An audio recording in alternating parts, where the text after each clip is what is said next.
It's May 2024. May the force be with you. That's the theme of this month. Whilst I've got episodes on all different sorts of topics like we usually do on Protrusive, we're starting off with this Orthodontics podcast. And let me tell you, if there's one episode you've listened to on Protrusive around the theme of orthodontics, make it this one. We cover such a great breadth of topics with my guest, Dr. Neves. We were actually sat on a sofa watching the sunset in Valencia, Spain, while we were recording this podcast. It's a special one. It's a great energy, great wisdom from our guests. So I'm really excited to share this with you. Look, the kind of themes that we cover, let's get my notebook out. The kind of themes we cover are anterior crossbites in children. This is actually what stemmed this podcast. Me and my colleague Susie, we were feeling pretty bummed because we saw this kid, I think he was like 8 or 9 years old, and he had an anterior crossbite.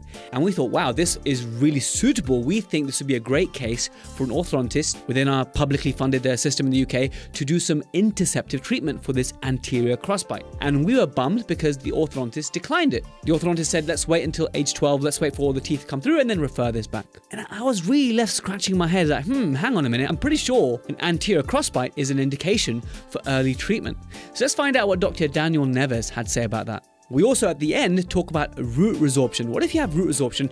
How big of a problem actually is that for our patients? And then what if they experience some relapse and they want to have some aligners? Is it safe to do aligners and little minor movements on patients who have suffered with root resorption? Another one we covered, and again, all these questions are from you guys, the Protrusive dental community on our app, Protrusive Guidance. It's been so great to engage with the Protrusive, and so the question was bisphosphonates. What do you do with patients on bisphosphonates when you're considering orthodontics? What about doing aligners with someone who already has implants? What extra precautions or measures should we be looking at? What about fixed retention? Is it actually forever? Is there a time where we should perhaps consider removing that fixed retention or changing it up? We also discuss diastema. Is diastema always an orthodontic issue? And when is it a restorative issue? When should we be using our resin or ceramic to treat diastema instead of orthodontics? And of course, the big one I ask is, are extractions an acceptable treatment modality? Orthodontic extractions, are they acceptable in this day and age? So let me tell you guys, this episode really packs a punch. It's really concise, it's really packed with gems, and I hope you gain a lot from it. Hello Protrusive, I'm Jazz Galati, and welcome back to your favorite dental podcast. Every PDP episode, I give you a Protrusive Dental Pearl. Today's pearl is very relevant to what we discussed with Dr. Neves, maintaining retention for our patients. So of course we tell our patients retentions for lifetime and the importance of wearing your Essex retainers plus or minus your fixed retainers. But really what we should also be telling them that it's a dynamic thing that every 4 to 5 years should be reassessed. And so it's important that we have that kind of conversation with the patient, and also the patients that we are seeing year by year, every 6 months, and they happen to have orthodontics in the past. Are these patients bringing in their Essex retainers so you can check them? And are we scrutinizing or critiquing the fixed retainer? Because we've all seen instances where the fixed retainer has caused some sort of issues. You know how these retainers get activated and teeth start to talk out of the retainer? You know, I really regret, about 5 or 6 years ago, I really regret seeing a case where this young lady had a lower incisor which was like completely going out of the bony envelope in the lower because this fixed retainer got activated, right? So the fixed retainer got activated somehow, and you see this one rogue lower incisor, like really like the root is like really lingual, and you see like loads of recession here, and you know this is a fixed retention issue. Now, I didn't have the cojones at the time as a GDP to say to the patient, this is not good, we need to take off this retainer ASAP, because it's a bit like, wait, an orthodontic specialist has done the orthodontics here, who am I to go and remove their fixed retainer? But I realize now that actually that was a disservice to the patient. I should have underplayed it. In fact, I didn't underplay it. I really educated her. I showed her the photo. I said, this is a real issue. Please, could you see your orthodontist ASAP and discuss it? So I think I'm really happy I did that. And I think that should be the first port of call. Are they still in touch with their orthodontist? Can they still get back to get an opinion and management of this scenario? But if your patient, you know they're not going to see an orthodontist because they're hundreds of miles away and they're looking to have some sort of care with you, then actually we should have the confidence to detect that, okay, this fixed retainer is now failing, and the longer this stays on, is it going to be a bigger problem? To document that, to communicate it, and actually to manage it for the patient, to remove that fixed retainer potentially, which is continually doing damage. So the lesson is re-evaluate and always think about the maintenance of the retention, be it fixed, removable, or both. Let's now join this main episode, which is eligible for CPD or CE. All you have to do is answer the quiz on protrusive guidance. So in the all CPD section, you click on the episode, you answer the quiz, and the CPD Queen Marie will send you your certificates. Also, she'll send you your quarterly certificates and annual certificates. So for the price of a tax-deductible Nando's, you can not only get CPD for episodes like this, you can actually get access to all my masterclasses, from sectioning school to vertipreps for plonkers, and the dozens of premium clinical videos, hundreds of hours of content on protrusive guidance. Check out www.protrusive.app and select the package that's best for you. If you just want to join for the community and for the engagement and for the learning, to be part of the nicest and geekiest community in the world, then you can go ahead and just join the free community plan. I'll catch you in the outro. Dr. Daniel Neves, thanks so much for joining the Protrusive Dental Podcast. How are you today? I'm very good. Thank you very much for the invitation. Beautiful sunrise. I've never recorded in front of the sunset before. So for those who are watching on YouTube, and most of the listeners are on Spotify and Apple and stuff, but it's just a beautiful sunrise in Valencia, as they affectionately call it. We're here delivering a IPR workshop for intensive. We were practicing all day yesterday, and it was just great to speak to you and get to learn about you. And I then posted on my community. So as I was telling you, there's a home of the nicest and geekiest dentists in the world, we call it, right? That's very cool. And I said, I have a brilliant orthodontist I want to record with. What questions do you have? Like a mishmash of ortho questions, right? And then when I was speaking to you on the taxi on the way back, I was like, yes, I found my guy. Because I'm so excited to share what you said in the taxi, but also generally answer his questions. Before we delve deeper into that, Daniel, tell us a little bit about yourself. Where do you practice? What's your passion? All right, very good. So dentistry is my passion, is the passion of my family, actually. My mom and my dad, they're both dentists, and they started back in 1971. So it's more than 50 years ago. And cool thing is that the whole family, they turn out to be dentists as well. Both my sisters, they're dentists, and also my wife is a dentist. So I live in a dental environment, and I have been seeing dental chairs since I was a little kid. So that got me into it big time. So I practice in Curitiba. That's a big town for Brazil, about 3 million people in the south part of Brazil. And I'm an orthodontist practicing only orthodontics for more than 25 years now, and doing, I would say, 90% of clear aligners currently and 10% of fixed appliances in the office. Which is what I asked you yesterday. Yep. And also having an interest in Interceptive Orthodontics? Oh, big time, big time. I do early intervention quite a lot because my sister is a pedodontist, and then she is a pediatric dentistry, and we see a lot of kids, and she sees kids since they are babies, and then we do follow growth and development, and doing that and making sure that they grow in a nice and good way, it allows them to have an easier way with the occlusion when they are adolescents, and then it's easier for them, it's easier for me, it's better for everyone. And it helps the trend towards non-extraction. It feeds that, and so that you're not cornered to have to extract for space. There you go, Jazz. If you look like 20 years ago, the amount of extraction cases that we had in the office was huge. Now I can literally count in the palm of my right hand the number of extraction cases that I have in my office. Not that they're not needed anymore. Some of them are because of face characteristics and all of that, but they're very, very rare now. Great. Well, let's dive into the first question, which is very much on the theme of Interceptive Orthodontics. My dear friend and colleague who I work with, Susie, she sent me a photo of a patient. She actually shared this photo to me a few weeks ago. Now, because most people are listening, I will describe it. A 9-year-old boy, the upper left central and lateral incisor. I avoid using numbers because there's lots of American listeners. Okay, as well, yes. Right? So upper left central and lateral incisors are slightly retroclined. And then on the opposing, so on the mandible, the lower left central and lateral, instead of being retroclined, they're proclined, because if the upper is retroclined, the lower is proclined, i.e. an anterior crossbite. Yep. Right? We have an anterior crossbite, and we can see, when she showed me the image, about how much recession this boy, 9-year-old boy, had on this lower left central and lateral. And so I said, Susie, I think we should totally refer this to get a specialist opinion.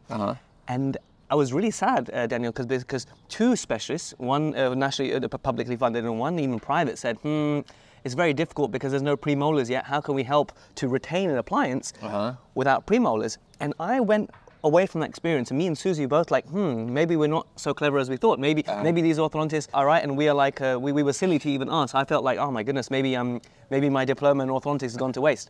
And then when I showed you those images, Please, what was going through your mind? Yeah, big time. So when we see a crossbite, that's one of the things that triggers our brain on that we need to do something. Like either if it is a posterior crossbite and then you have a deviation that needs to be addressed, but if you have an anterior crossbite, the main thing would be the gingival recession. And we saw those recessions on the lower incisors. For a and 9-year-old boy. Yes, imagine so 10 years down the road how those incisors would be. Like there's no bone in the buccal area at all. So, But the patient and the mother don't complain of that. No. They were actually complaining of a chipped upper left central because of the crossbite. Now there's a chip, and then when he smiles, there's a chip. So it's funny, they come in with this issue, but actually we're seeing all the occlusal issue, the recession issue. And it's funny because a lot of patients don't really know how the occlusion should be, They right? think it should be edge to edge. Edge to edge, that's the big time worldwide, right? So isn't it edge to edge? No, then you have to explain. That's a cartoon. The upper, they're slightly forward and then they wrap around the lower arch. So that's the quite interesting thing. But even if you don't have the traditional anchorage, we do have many different ways today to design appliances with different kinds of anchorage that would give you enough support. Even if you have only the anterior teeth, you could build something in the anterior teeth to help correct that crossbite, and that crossbite needs to be corrected as soon as possible. And I imagine if that doesn't take a long time to correct, right? No, exactly. As soon as you give the Disengage. for the space, you disengage, then the movement is quite easy. It's the movement of proclination and retroclination, a combination of both, proclination in the upper, retroclination in the lower. That's going to be very fast and very predictable as well. And then you get the sudden bite jump at the end. There you go. And the retention for that is kind of a natural retention because the occlusion will retain it for itself. So you don't really need to think, oh, how do I retain this now? So that's quite nice. Okay, great. So Susie, we're going to touch heads again and figure out what to do for this young boy in the UK because me and you, Susie, are both strongly in favor of him getting early interceptive treatment. And I'm so glad to have found Daniel who agrees. Susie. I mean, not because you're confirming my bias or anything, because I genuinely, my values and what I truly believe, if it was my own son, and Susie said the same, it was her daughter. So I'm glad you're with that. So let's see. The next question I had, in fact, I'm going to answer these are some questions I thought of. Let me answer the other questions that the community came up with first. So we talked about anterior crossbite case, that specific one. I'm going to leave out the orthodontic one, even though you do a fair few interdisciplinary cases. I'm going to come back to that one. Yes. I want to find something more that's applicable to most GDPs. So here's a relapse one, obviously. So this is Dr. Kostas Kolonidis from Greece. He says, sorry for the primitive question, but I've been wondering, is there a consensus on when or whether it's relatively safe to remove a fixed retainer with a minimum risk of relapse? Okay. He says, I've heard about 2 years after the end of orthodontic treatment, but I'm not sure. So essentially, it happens to me as well, where when the fixed retainer fails, not if, but when it fails, you have that conversation of, you know what, things are pretty good. Should we just take off this fixed retainer, clean away the calculus, and now you just rely on your S6 retainer? What are your thoughts about this sort of treatment approach, removing fixed retainers? I really like our talk because this is something that we see every day. So studies would show that retention and stability with adolescents would be around 5 or 6 years. So 5 or 6 years that you would retain that fixed retainer in place. But that patient needs to be seen at least every 6 months to make sure that there's no plaque retention. There's nothing that actually is acting against your retention. Imagine if something happened and the patient didn't notice, and then you have a tooth moving out of place. Then it's actually because of that retention that you had the relapse. So the retention needs to be seen and the retention needs to be replaced, Jess. Let's say that you are keeping that for 6 years. It doesn't need to be the same retention for 6 years. After 2 years, you can replace that retention to make sure that there's no stress within the wire frame. There's nothing that would actually alter the position of those teeth. So not only the retention is important, the maintenance of that retention is very, very important. It's not like a once and done. No, yes, forget about it. A lot of adults come and say, yeah, do I have to use that for lifetime? Yes, lifetime, and then I don't see you anymore. I come from an environment where we have the office in the same place for more than 50 years, so we're used to see our patients for lifetime, and then we see and we keep seeing them every 4-6 months, and that's so important to make make sure that you build a community with your patients. You keep seeing them, and then you're gonna get referrals from those patients that come for a quick check, quick cleaning, just to make sure that everything's good. But your question on, like, patient came with the broken retainer, is it better to replace it or to bond it again or to remove it? Sometimes if you just bond one little place, sometimes you put some pressure on it, and then you might alter the characteristics you make it of active. that. Yes, you make it active, and then you start either proclining or retroclining a tooth, and that's quite dangerous. So it needs to be passive, and it needs to be well taken care of. So in the case of, if you are in a position that the patient says, you know what, I find it annoying, can we remove it? What are your thoughts about removing fixed retention that's been there for 2-3 years? All right, so there's a good and nice talk that I do with the patient when we decide on that. So if we decide on, yeah, let's remove it. So let's say that the patient is not brushing properly, and then there's plaque retention accumulation. I tell the patient, okay, we're going to remove that, and then you're going to be able to floss better. But I want you to floss better. It's not because you can floss better that you're not going to do that. Yeah, you have to do that. But please come back to me in about a month just for me to make sure that everything is in good shape. And then I'll give you 4 months. And then I'll give you 4 months again. And then I keep seeing you until I'm sure that everything's stable and I can let you go without the retainer. If I see anything moving after a month, then I still have enough time to keep it stable without any basic orthodontic movement that I would need to. So it's the maintenance and monitoring is very, very important, monitoring the patient. So there we are, Kostas, you can do it, but make sure you monitor closely. But in that situation, I would still feel uneasy about removing their fixed retainer and leaving them with nothing. I would still want a removable clear retainer. Is that part of your protocol? That's the safest part, yes. Take an impression or scan the patient, do a removable retainer. It could be like plastic retainer, and it would go like from molar to molar, or even from bicuspid to bicuspid. And then you might think, wow, if it is only bicuspid to bicuspid, would the upper molars over-erupt or the lower molars over-erupt? If they're using night only for a short period of time, it would not have that problem. So yes, I would definitely I think as a guideline, if you can do full arch, do it. Do it. If there's a special reason, for whatever reason, maybe they need lots of posterior work in the future and coming up soon, then that might be a good indication for that type exactly that. But again, monitoring is key. Monitoring is key. Don't just do something and then just say bye to the patient, and then whenever you see that patient again, you might be, oh, what happened here? Amazing. Thank you, Kostas, for that question. So Shilpi asked about intrusion with aligners without TADs. I'm going to look at this one, and also let's cover Mohammed. Mohammed's a dental student actually in the US. Mohammed Abu Basha, shout out to him. He runs the Very Dental Student podcast as part of the Very Dental Network. All right. So his question is, what are the contraindications, if any, for anterior diastema closure via orthodontics? How easily do they relapse? And I think really the next part of that question is, what are the alternatives? So we know that we can do it restoratively or we can do it orthodontically. So I guess what goes through your mind when you are saying, should you send it to your wife or to your sister to have a composite or a ceramic, or actually you are the best person for this, or orthodontically? And then what are the relapse considerations? Yeah, very nice question as well. So it's all about diagnosis and treatment planning. So we need to evaluate the occlusion. So you need to evaluate the intercisal angle. How much overjet do you have? So if you're planning on closing that gap, closing that diastema, but you don't have enough overjet, and then you are going towards an edge-to-edge bite, then you're going to have pressure against that closure of the diastema, and then that diastema is going to open again. And you get fremitus and occlusal overload. There you go. So if you do have overjet and you do have the space, then yes, you can close the diastema, but you have to take a look at the frenum. So the frenum attachment, how low it is, if it needs any intervention.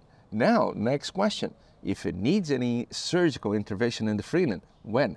Before closing the diastema or after closing the diastema? So that's, and I imagine there's a split opinion. So you go ahead and say, what do you do and why? All right, so what would be my opinion and my way of doing that? I would close the diastema first, and after closing it, what I do, I kind of press that frenum, and then after I press it, I let it remodel, and then we do the surgical removal of that, because the tissue, the scar tissue that would form around that would help me with stability. And if I think the other way around, if I remove it before, the scar tissue could be as strong as the frenum itself, and then it would give me a hard time closing that gap.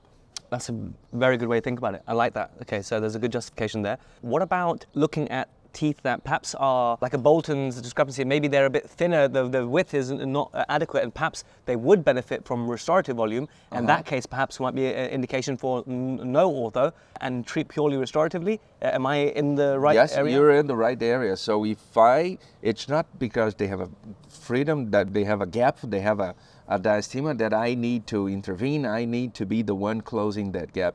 I mean, ideally, I think ortho is the best, because if you reduce their restorative burden throughout their entire life, that would be the goal. But in some cases where the tooth are insufficient, like peg laterals, for example. Peg laterals, that's a big example. So, and again, the peg laterals with the overjet and entering incisal position. So, if you distribute the teeth in such a way that you leave the ideal position for the restorative dentist to do the bonding, then you get the best combination of all: occlusal, aesthetics, and then the interincisal angle, which is like very vital on the stability of the treatment. So correcting and visualizing the correction of the overjet and the interincisal angle, and then see, okay, at this point, would the diastema be fully closed or not? And then see, does this tooth need volume or not? And then it's a combination sometimes. A combination. A lot of times we don't close the whole way, we close like part way, and then we do the bonding. I have a very interesting case that we're working now in the digital era, like we're doing all digital planning and all of that. So we're doing this pilot where I did exactly that. So the patient came with a huge diastema,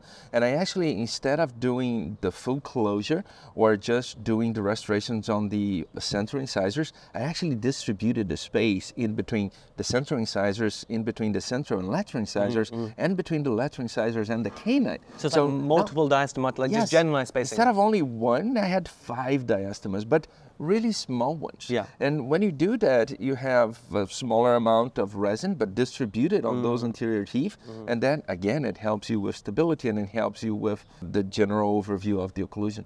Okay, great. I love how concise and good your answer, because I warned you that, okay, there's so many questions, right? So, fine, excellent. So let's take Shilpi's question now. Shilpi Kachwaha, thank you so much. She said, intrusion with aligners without TADs. So I guess what she's asking is, TADs can help to improve the predictability of our movements. Yep. For most general dentists, yet, I know you teach on TADs as well, but we're not yet embracing TADs as much as our orthodontist colleagues. Yep. But what do you think is the limit of intrusion without TADs? And then you can actually add in the flavor. Okay, then what do TADs bring to the equation when it comes to intrusion? All right, so we have to think as well in which teeth are we talking about. So if we're talking about a molar, and let's say the patient lost a lower first permanent molar, which is quite frequent, for example, in Brazil, and then you have the over-extrusion of the upper first molar. So you need to intrude that. What would be the limit? It all depends also on the configuration of the occlusion, but normally I would set it at 1 millimeter. So up to 1 millimeter, you would be able to do the intrusion with the aligner itself. 0.7 to 1 millimeter max. Predictable. Predictable. More than that, you would need TADs, where you would probably put a TAD in the buccal, one in the lingual side, and then you would run elastics either to a button on the buccal and lingual surface of that molar, or running over the occlusal surface of that molar. Not difficult to do, but think that maybe you could place the TAD and the TAD might get loose, and then the patient might get bothered by that, and then yes, we do avoid it when we can. But a lot of times that 0.7, that 1 millimeter is very important in the prosthetic preparation on the lower teeth when you are going to place an implant and maybe a crown over that. Those 0.7 are very, very important for us. But I would keep it at that range, 0.7 to 1 millimeter, the max for intrusion. If we think about a deep bite and then an anterior intrusion. Yeah, that was my next thing, because as a restorative dentist treating tooth wear into lower incisors, I like virtually always want to intrude those, because usually by compensatory eruption in their smile and aesthetics, they're showing too much lower incisor.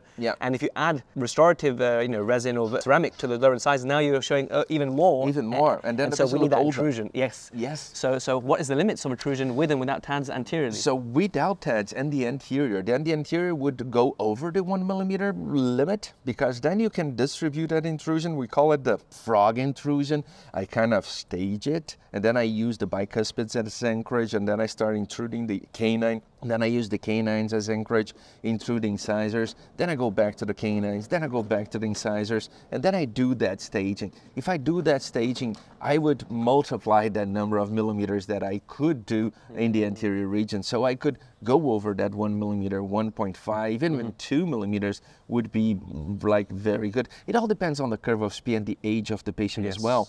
I could do some extrusion of the posterior teeth. There's so many different techniques then to level that curve of Spee, and obviously the smile line of the patient is quite important.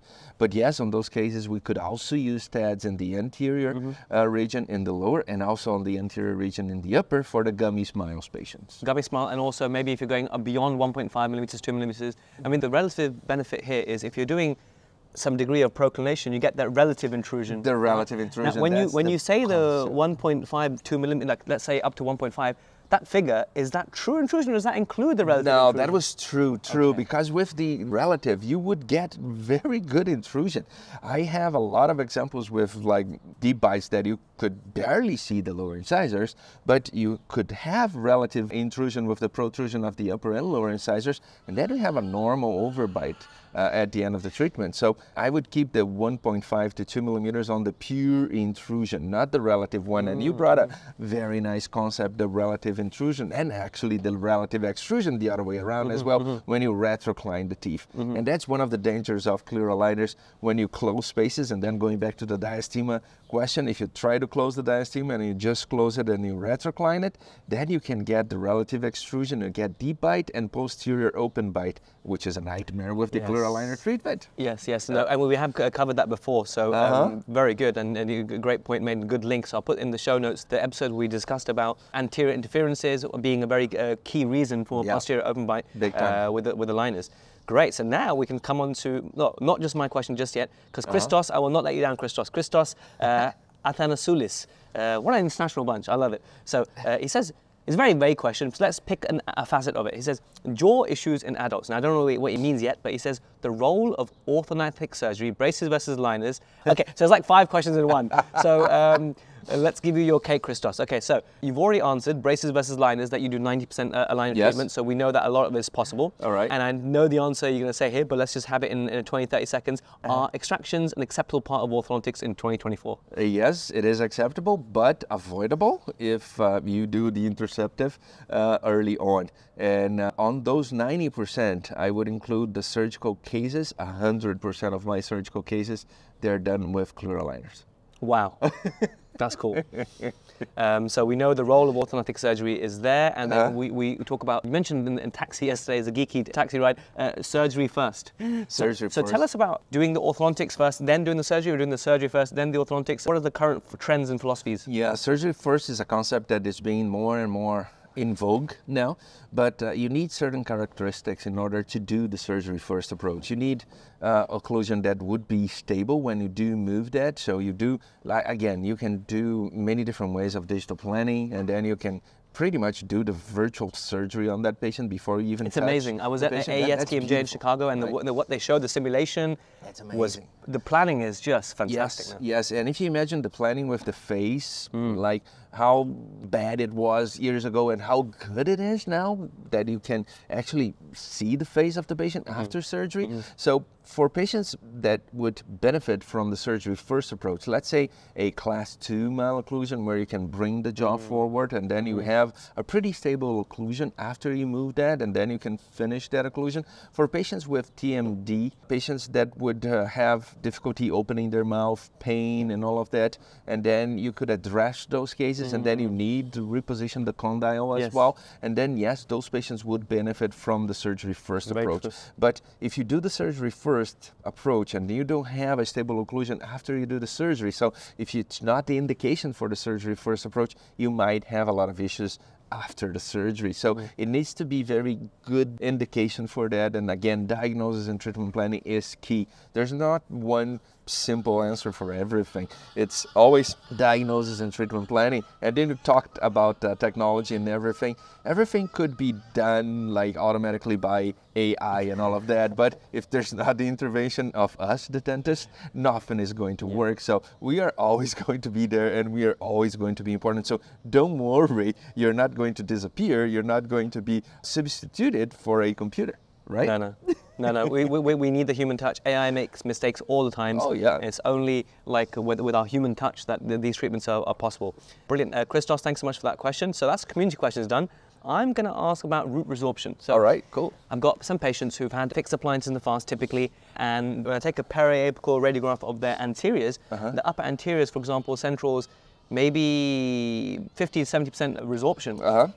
Now, there may come a time, so firstly, how stable is that long term for the patient in terms of prognosis of those teeth? Let's start with that. So you would be surprised that, yeah, they are pretty stable as long as the bone around it is healthy. So even if you have like 50% resorption, you could expect that those teeth would last a long time. And you expect them to be mobile, but sometimes they're still very solid. Sometimes they're, yes, and as soon as you like stop that orthodontic force, stop the trauma, you stop the orthodontic resorption, so they don't keep going. So if it is caused by the trauma that you are causing with the orthodontic forces. And then with the fixed appliances, one of the main problems is that we were using like very heavy wires and doing a lot of round tripping. I would be moving to the right and moving to the left and moving to the right, moving to the left. What is the main problem there? Diagnosis and treatment planning. So the cool thing is that with the digital plan and the digital era, again, you have a nice way of planning and knowing the next steps. So some studies are already showing that the amount of root resorption that we are seeing nowadays with clear aligner treatment, for example, is much less than we used to see with fixed appliances. So yes, if you do see under the microscope, you're going to have root resorption on a lot of patients. But visible ones, you do have those root resorptions, but don't worry about them. But obviously, if you see some root resorption, take a look at the biomechanics that you were using and maybe take care on change the course. Change the course of how you're doing that. Yeah. Yes, some patients would be more prone to that, and you would see some of that in some patients, but that's something that you need to be aware. How do you find out? X-rays. So very, very important to take X-rays of your patients before, during, and after treatment. Very good. Now, so we can reassure our patients that as long as they avoid periodontal disease, that actually that doesn't mean they're going to lose their teeth for sure. You can keep them, and I've seen lots of years, decades of follow-up. Showing that it's all going. In your practice, coming from so many dentists in the family, I mean, that's a great thing, because I aspire to be that dentist who's in one clinic for many years, as I was saying to you, to learn. But the benefit you have from being a family-run clinic for so many years is that you have your father's failures, and then all these, and you learn from these things. You learn from that. So living that and witnessing that is quite important. And those are the kind of chats that we have during lunchtime, during dinner. Like we talk about that, and that's the funny part. We enjoy that. That's it's very true. I can see that energy that you have and the love for dentistry, which is why I'm so happy to be chatting to you. There's a big yellow ball in the sky, shining at us. You're used to this in Brazil. It's summer in Brazil. For me, from the UK, this is bliss. Okay. Anyway, so I'm going to just take a moment to appreciate the sol. Now, to finish off that question about resorption. Yes. What if they have a bit of relapse along the way, and now they have that? They ask him, Jazz, can I just do some aligners to realign these teeth? Now I get nervous. Oh my God, there's already been root resorption, and do I want to traumatize these teeth further? Any guidelines, advice you can give to me or our colleagues about relapse treatment for those who've already suffered with root resorption? Awesome question, Jazz, and that happens quite a lot. And then you have to consider, okay, so we are going to move the teeth again. We're going to provoke a trauma again. If we are going to provoke a trauma again, root resorption will happen again. At what extent? We need that the extent that we are going to cause is as minimum as possible. So I would use very light forces. So yes, I would prefer to use aligners. And then I would evaluate in the diagnosis and treatment planning what would be the benefits on placing those teeth in a better position according to the occlusion. If I see that there's any trauma with the occlusion, that trauma with the occlusion will cause that tooth that has a root resorption to be in a bad position down the road. So yes, I would definitely like go on that risk and do the orthodontic treatment. But yes, you could do the orthodontic treatment and you could stay pretty stable after that treatment, unless you see that whatever you were going to do, the benefits of that doesn't justify the risk of having more root resorption. But most of the cases, it would be safe to go ahead and treat a tooth that has root resorption already. I think if the benefit is purely aesthetic, and even then it's a minor aesthetic improvement, sometimes to have that conversation that maybe veneers or to plan it in a way where it's additive as much as possible might be better for the patient. Yes, a lot of times we think, right, let's move the teeth instead of putting veneers, but that's a perfect example where placing veneers could be better than doing the orthodontic movement. So it's all about, again, diagnosis and treatment planning. As has been the theme of this episode so far. Yeah. Okay. Brilliant. Recession cases. Let's talk about premolar recession, for example. Okay. Upper premolar recession, just to make a very specific example.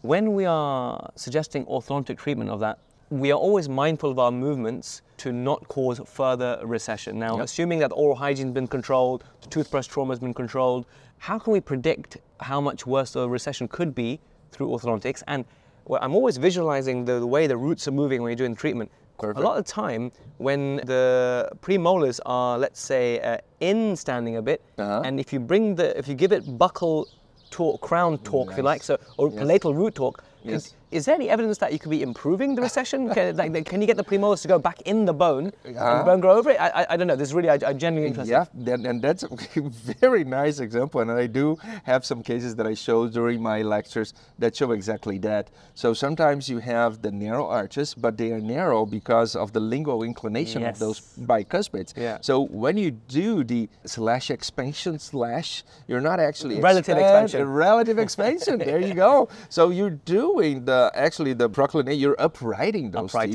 Yeah. And as you upright, yes, you do move the roots like inside the bone. So the adaptation of the gingiva will benefit for that patient, will improve for that patient. So we see a lot of cases, yes, that we have the improvement. So it's not a contraindication of the treatment when you do have those recessions, unless they are already like buccally inclined. And then in order to do that, you are going to give the torque in the other position, like going to a buccal root torque. Then you are in big trouble, and then you're taking the root out of the bone. So same way you can take root out of the bone, yes, you can place the root inside the bone. So that way that you described is perfect. You do the torque, and then you improve the position of that root, and then you improve also the gingiva on that area. Good, because I was always worried about recession cases, but I think the highlight of the point in this short discussion now was that not all recession is equal, not all orthodontic movements are equal, and therefore it's case by case. And just like you said, if someone's already got a wide smile, and they're going to have orthodontic, be very careful. And sometimes if I notice that the case, mostly the incisor issue, in my planning, I would say do not move the premolars. Is that a fair approach to take? That's a fair approach, yes, because then you use them as landmarks, and then as you program the areas that you are going to move with the orthodontic treatment. How much gingival improvement in the recession can you get? Like if you have recession, let's say 3-4 millimeters beyond the CEJ, and then you correct the inclination upright in the premolars, and perhaps the root's now going back in the bone, can you really get gingival growth right to the CEJ? Is that something you've seen? Or maybe a couple of millimeters? No, maybe a couple of millimeters max, but you would see visually improvement, that's cool. which the patient would be quite happy with, and you were going to be quite happy with. It may or may not now need a graft. Exactly. It might be the difference of needing a graft or not. And then, again, it's all part of the conversation that you do have with your patient. But don't give false expectations for your patient. Oh, yes, this is the perfect example. We're going to give you the gum back here, the gingiva back on you. No, my expectation is that it's going to stay as it is, and then at the end you see, wow, it got improved, then you're happy, your patient is happy, and everyone is fine. I think the approach I take is that I want to make sure that we don't make your recession worse. There's always a risk, but then if you get any improvement, that's a bonus. That's a big bonus, exactly that. Excellent. Okay, last few questions now. When I see curved banana-shaped roots, does that make your orthodontic movement trickier? Do we know if the teeth are less predictable to move when they got funky angulations and curvatures in their roots? Yeah, remember that depending on the movement that you are applying, you are going to have an area of where you're pressuring and the area of tension. So yes, when you do have those curves, it might be more difficult for you, especially on the bicuspids that you would see that, and also on the molars where you are going to see that. So it all depends on how you are going to move those teeth. They could be more prone to root resorption as well, depending on the kind of curve that they present. Okay, that's fine. What about apical infections? And then when you have the root canal treatment for the right reasons, is there a guideline in terms of how long you wait before you start orthodontic therapy after a root canal treatment? So if you have an infection, as long as that infection is not there anymore and you have a proper treatment being done and you don't have any other signs, you can go ahead and use that tooth in the orthodontic treatment without any kind of issues. So you don't need to wait for some sort of bony healing on the radiograph? If you did have a big infection and a big bone void, yes, I would wait. But if you have like minor stuff, no, I would not need to wait. But major infections and major bone loss, yes, definitely I would wait about 6 months, I would say. Okay, I think a good clinical guideline and therefore would be if the clinical signs of infection, for example, they had a sinus before and then the drainage sinus is gone, the pain before pain is gone, and they had a specialist treatment and a microscope and you're happy with it, you're going to not be less worried in that case, right? Yes, you have the green flags to go ahead and start. Exactly that. Brilliant. Bisphosphonates and orthodontics. At what point are you concerned about treating patients with orthodontics with the history of bisphosphonates? Should we be worried like we are in implants and extractions?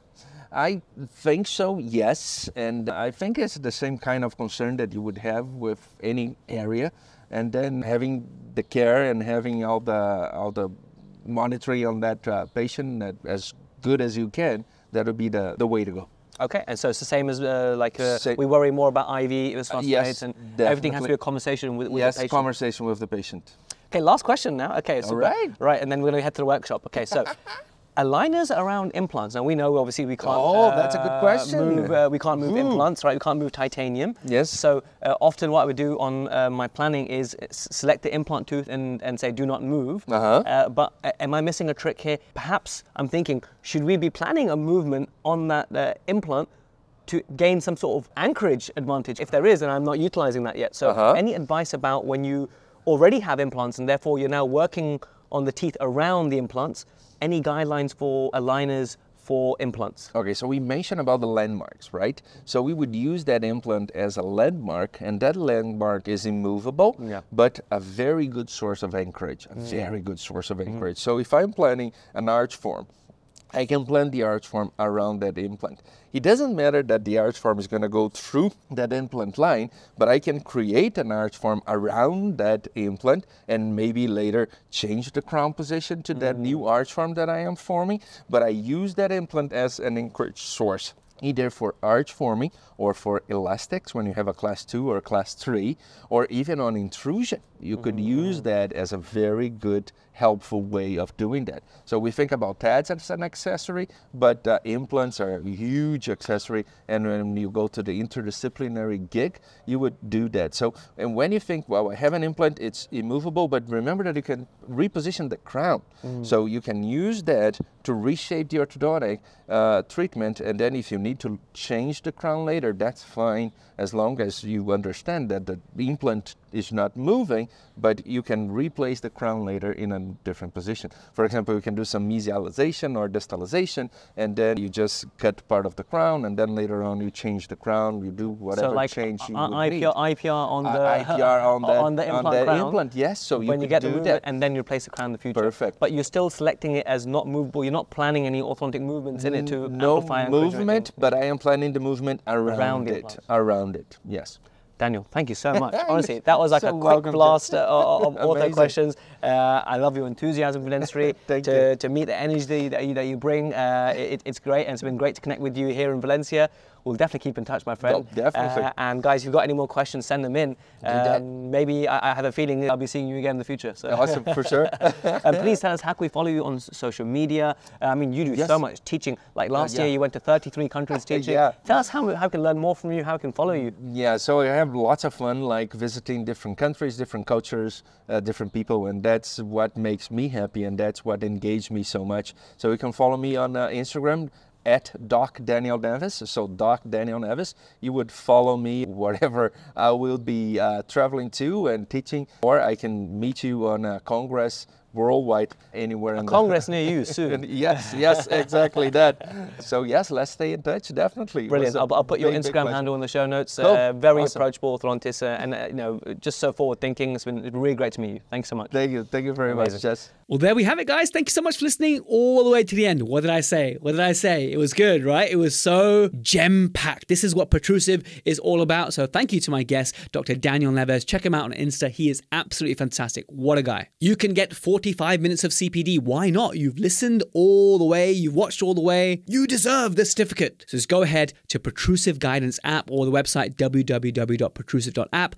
Answer the questions. Get your certificate emailed to you. But of course, if you want opportunities to submit your questions for future episodes just like this one from the community, these ones are always the best because you guys ask the best questions. It'll be great to see you on Protrusive Guidance. I'll be very honest with you, I'm not entirely sure if we have any more orthodontic episodes this month, which is a shame because, you know, we start with a bang, but we want to keep it going. But I have got lots of orthodontic-based episodes from the past. In fact, a few years ago, we did straight pearl, and we had great orthodontic episodes then. Now, with the setup of Protrusive, things got a little bit complex and stuff, and there's a lot on the content calendar. So maybe we will have another ortho episode this month. But if we don't, I hope this one did this month, this theme of May the Force be with you, some justice. I hope you have a fantastic May wherever you are in the world. And as ever, I'm so grateful for your listenership. I'll catch you same time, same place next week. Bye for now.